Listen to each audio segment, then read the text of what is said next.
I know I wrote a book, right? It's called Buy a Game and it's free. Click the link down there. DreAllDay.com. What's good, everybody? Dre Baldwin with DreAllDay.com. Today we talking sports, we're talking business, we're talking life. This is a topic that many people have asked me about over the years, especially over the last couple of years, as many people have seen my transition into talking more business stuff, doing more business things. If you follow me on any other social media platform, you've obviously seen that. But even if you haven't, today I want to talk to you about how the skills that you develop as an athlete. I'm going to use basketball specifically, but this can be for any sport. So if you swim, you ride horses, you play polo, you play golf, football, all this stuff can apply to you too. Skills that you learn in sports, how they can apply in other areas of life. Now, first of all, I want to tell you why I'm talking about this. For those who don't know, my name is Dre Baldwin, also known as Dre All Day. Played basketball overseas over a 9-year span through 8 different countries. Now transitioned into professional speaking. I've done 3 TED Talks. I've published 11 books, 12 books. I do coaching, I do consulting. I do a lot of business-oriented stuff with people who don't even pay that much attention to sports, or people who didn't find me through sports. And many times I get athletes who come to me and ask, like, Dre, how did you make that transition? Or if I want to make that transition, what are some of the steps that I need to take? And I cover that in different pieces of content in different places. My podcast being one that you should start at. It's called Work on Your Game. It's on SoundCloud and iTunes and Stitcher and everywhere else. So just look it up. And y'all know podcasts are free. So go listen to that podcast every single day. But today I want to talk about this topic, and another reason why, actually the main reason why, is that most of us are not going to play professional sports. Most of you who are watching this are not going to play your sport at a professional level. Now, maybe you're still going for it. I'm not here to tell you that you can't make it. Maybe you will be the one who does make it. Maybe you'll be the less than 1% who does make it as a pro. So I'm not here to tell you that you can't. Obviously, that would be ridiculous for me to say it because I did it myself. But even if you do become a pro, let's say you become a pro when you play till you're 40, like Michael Jordan or Kobe Bryant or whoever played till a very late age, and that's late in sports. By the time you're 40, you're an athlete. You're probably in pretty good shape. You probably have good genes. You're athletic. You're probably going to live for another 60, 70 years. Who knows? Maybe maybe people will be living 110, 120 years by the time you get to that age. So you still have more than half of your life left to live when you're done playing your sport. And that's for the people who play until, you're Tim Duncan's age. Now, what about those who retire at 35? What about those who retire at 30? What about if you retire at 25? What if you never even make it pro? You're 22 and your professional career is over. What do you do then? Is all the time that you spent in that sport, is it wasted? Did you do all of that for nothing?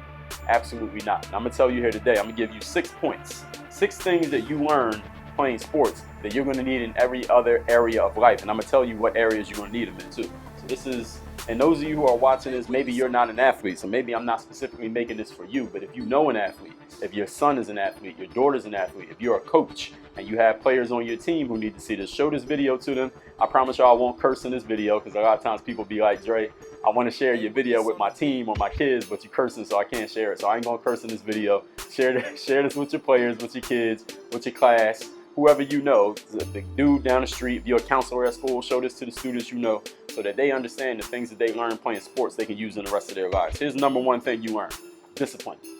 Discipline of showing up every single day and doing the work. An athlete, you got to come to practice every day, right? I was talking to a friend of mine. She used to be on she was in running in high school. And she said every day for like the first 3 weeks, all they did was run on treadmills, and the teacher taught us how to run. I didn't even know it was a such thing as how to run, but apparently it is. They taught them how to run. They had to get on this treadmill.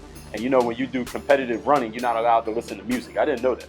She said you're not allowed to listen to music. So what she said the teacher had them do, or the coach, is that they had to get like a soundtrack of like 10, 20 songs, whatever it was, and put them in order. And then you had to basically memorize that order, listen to it over and over in practice. And when you got in the competition, it was like you could hear the songs even though you couldn't actually hear the songs. But I could imagine that that's kind of tedious, having to show up every day and they're teaching you how to run. I'm like, yo, I've been running my whole life. You gonna tell me how to run now? But that's part of it. In basketball, you didn't get in the game yesterday. You had a bad practice the other day. Coach yelled at you in front of everybody. Your team blew a 20-point lead. You still got to come to practice. You're a swimmer. You're getting tired of your coach. Coach is always screaming at you. Seems like he's always singling you out amongst everybody on the team. You still got to show up and work hard. If you don't, then you're going to be off the team, or you're not going to play again, or you're not going to get in the game, or whatever the situation happens to be. You learn discipline playing sports, showing up every single day and doing the work. Now just think about it, all you athletes out there. Maybe you're a high school athlete, maybe you're a college athlete, maybe you're 12 years old and you're in middle school still. Think about the adults that you see. Do they have to show up every day and do the work? Absolutely. A sales business especially, you got to show up every day and work, even if you didn't make any sales the day before.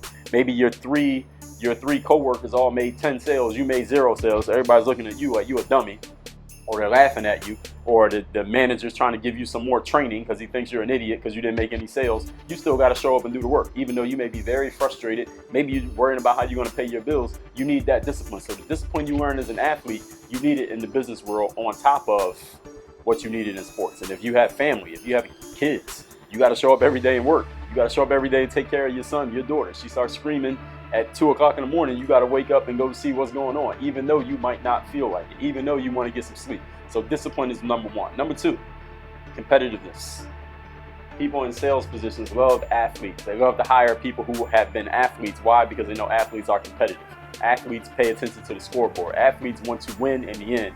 And if I'm managing a team of salespeople, I want some people who are competitive, because I want everybody to be pushing to get ahead of the next person. It's going to push all the levels up. It's going to help everybody make money, help everybody be successful. The competitiveness you learn as an athlete, you need that in the business world. And for those of you who have not been into the business world yet, let me tell you from firsthand experience, the business world is way more competitive than the athletic world. If you think sports is competitive, listen, let me tell you why sports is less competitive than business. Here's one reason. You know who all your competition is in sports. In sports, if you play for the Bulls, you know that you got the Lakers, you got the Nuggets, you got the Trailblazers, you got the Knicks, you know who the players are, you can see scouting reports, you can watch video of each one of them.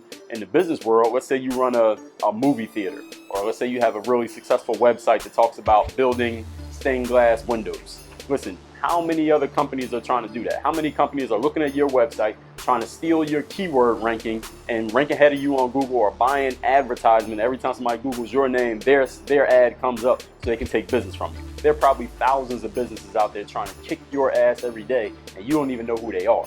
That's why business is way more competitive. Just one reason. There's a bunch of other reasons, and you can read about that at your leisure. You can go to dreallday.com/read and read about it. But listen, the competitiveness you learn in sports, you're going to need that in the business world. You're going to need it in the nonprofit world. You're going to need it in the entrepreneurship world, the venture capital world. There's competition everywhere in the world, and the people who are the best at competition are the ones who win. We call that the food chain. Number 3, you learn how to market, brand, and promote yourself. You're going to become a pro. If you want to get a scholarship to play in college, the athletes ask me all the time, Dre, how do I get myself seen by scouts so I can get a scholarship? You got to market yourself. You got to let people know who you are. You got to let them know that you're good, and let them know why you, being as good as you are what they need. Because see, just because you're good doesn't mean somebody needs you. You can only play for one team at a time. So what is it that they need that you're offering? Not just that you're good, but what are you bringing to their table that makes you so valuable? You got to learn that as an athlete, and you definitely need that in the business world. Because if you have a great product that's the best on the market, but nobody in the market knows your product exists, how much money do you make? 0, because you have 0 customers. You make 0 sales. So the same branding and marketing skills you need in sports to get yourself seen, heard, and known as an athlete, because there's so many athletes out there, you need it in the business world, any area of the business world, to get yourself seen. Number 4, teamwork. You learn teamwork in sports, learning how to work with other people. Maybe people who you don't even like. Maybe someone who did something really stupid. Maybe someone who you're looking at them like, I don't know how this person made the team. I have way more skills than him. I have way more talent, way more experience than her. How is she on the team and I'm also on this team? How am I on the same team as this bum? Listen, in sports, you think that, right? In the business world, you think that exists?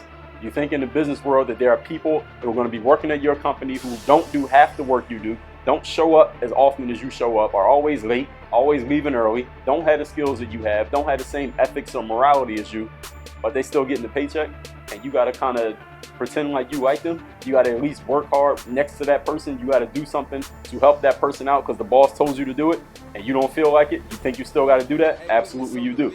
In sports, you do it. In the business world, you do it. So you learn teamwork. You learn to work with other people from different backgrounds, people who think differently than you.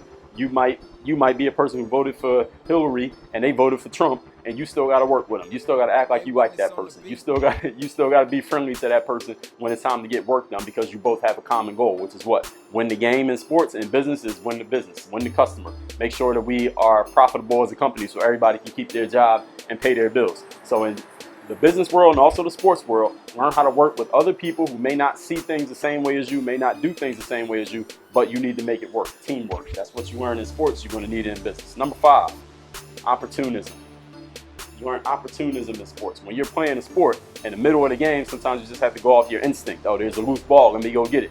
There's a chance I can strip the quarterback and force a fumble, let me go force that fumble. Or if there's a ball up for grabs, you got to jump and try to grab it. You got to learn opportunism in sports, and that's off the court too, off the field as well, meaning when you see an opportunity to get yourself seen, heard, and known by the right person at the right time, even though you may not even be the best player, if you take advantage of the opportunity, you'll be the one to get that success. Has that ever happened to any of you? Have any of you ever been in a situation where you knew because you were in the right place at the right time, and you knew the right person, you got an opportunity to someone else who maybe had more skill than you, maybe more experience, maybe was more qualified than you, didn't get because you happened to be there at the right time? We call that opportunism. And sometimes it happens by luck, meaning you were just there and it just happened. But other times it happens by design, meaning we set ourselves up to be in that place. We set ourselves up to be seen by that guy. We set ourselves up to make sure they knew we had this skill and not that skill. Make sure they notice us and not notice those other people. That's called opportunism. Putting yourself in a position to grab opportunity when other people aren't taking that opportunity. In business, you need that all the time. Listen, opportunism, I'd rather be an opportunistic and lucky entrepreneur than an unlucky one who doesn't take advantage of opportunity with a 10 times better product, because nobody will buy it because nobody will know it existed. So you need that skill of opportunism, noticing an opportunity and or creating an opportunity and then making sure you do something about it at the same time. You need that in the business world and life and relationships and your family. Number 6. You know the best thing about athletes, the thing that people look up to most about athletes when it comes to professional athletes, I would even go out and say college level athletes, number one thing that people admire about an athlete when you walk into a room and say, listen, I played professional basketball, I played professional hockey, I was a college swimmer. Any sport that you took it to a level that most people don't make it to, and college is a level that most people don't make it to, you know the number one thing people admire is that you followed your dreams. Followed your dreams. You took the ideas that you had when you were 6 years old, when you were 10 years old, when you were watching the games on TV, when you were barely tall enough to get the ball up to the basket. You took those ideas and goals and dreams that you had and you turned it into reality. You turned it into something tangible. You actually went and pursued it. Even if you played in college and didn't make it to the pros. Listen, the fact that you took it to college, 97% of high school athletes don't play in college. So you're 3% went from high school to college, and only 1% go from college to the pros. And that's not the 1% out of the 3. That's 1% out of all those in the 3. You followed your dreams. People admire that. People love that. People want to hear that. I'll tell you what. I'll tell you something personally myself. Since I've been doing professional speaking and coaching and consulting, and I told you my resume here. I got all these videos on YouTube, and the people who watch me, people listen to my podcast. I got the books that I published. I've done the TED Talks. And all these other things that coaching, consulting, all these other things that I have going on, Work on Your Game Incorporated. The number one thing that draws people's attention about me is none of that. Number one thing that draws people's attention is I played a sport at the professional level. Even if I had played 1 year, even if I had played 1 month, I did something that 99.9% of people will never do in their lives. And many people would trade what they did do in their professional lives to play that sport for just 1 year, just 1 day, or to play the exact same amount for the exact same amount of money. They would do it. Why? Because you followed your dreams. You did something that most people are incapable of, most people won't do, most people are afraid to do. Maybe they just don't have the ability to do. So what you're doing right now, in conclusion of all of this, I'm gonna go over these one more time. I'm gonna tell y'all what they are one more time, recap them. In conclusion, understand that everything you're doing as an athlete right now, even if you don't quote unquote make it to wherever you want to make it to, even if you don't, the skills that you're developing right now, the disciplines you're developing right now, the habits you're developing right now as an athlete are 1000% very, very valuable in the business world, in the professional world, in the relationship world, and just regular, just quote unquote normal life. You're going to need this stuff. So don't take what you're doing right now for granted, even if you're thinking, oh, well, let me just finish out this last season because I know I'm not going to play in college, or let me finish this last 2 years because I know I'm not going to play in the pros. You need this stuff. What you're doing right now is going to matter moving forward. And the relationships, I didn't even add that, the relationships that you create, that you build, you cultivate while playing your sports can help you later on in life. Trust me. So make sure you're being a good person to the people you're around. Get my people skills book, 55 daily people skills. And then get into my course, People Skills course, which is at workonyourgameyou.com. You'll learn about that later. But all of that stuff is useful in the real world, quote unquote real world. I think sports is the real world too. But let me give you these points. How to use what you use in sports for the rest of your life. The things you're going to learn. Number one, discipline of showing up every single day and respecting authority. I didn't mention that. Respecting the authority of someone above you, even if you don't like what they're telling you, you still got to do it. Need that in business? Absolutely. Number two, competitiveness. Learn to compete and play to win in everything that you do. Number three, learn how to market, brand, and promote yourself. Get your name seen, heard, and known. You want to learn more about that? Listen to my podcast called Work on Your Game. Number four, teamwork. Working with other people who are from different backgrounds, who may see things different than you and have different opinions, but you still got to figure out how to make it work and get the success. Number five, opportunism. Noticing opportunity, creating opportunity, and then doing something about the opportunity. Number six, you followed your dreams. You did something most people won't do. You had a goal, you had an idea, you went and followed it and made something happen with it instead of just talking about it. That is something most people never do in their lives. So make sure you value that. And when you get into the business world, when you get into the professional world, all you athletes out there, just to give you something actionable with this, make sure when you're presenting yourself to those companies, when you're presenting yourself to a job, you're presenting yourself to that VC firm or whatever you happen to do, make sure you let them know about these things. Let them know, listen, I played this sport. This is what I learned from playing this sport. I played this sport for 5 years, and every single day I was spending 3 hours a day playing this sport. You better have gotten something from that. You better have gotten something from that you can use, because there's the person you're going against to get that job. They spent 3 hours a day studying up on the exact field they're trying to get that job in, that they're competing against you. So you better have learned something from that you can show them that's tangible that you can use moving forward. Hopefully this is useful for all of you out there. You want to learn more about this stuff. I talk about this all the time. Listen to my podcast. It's every single day. It is called Work on Your Game.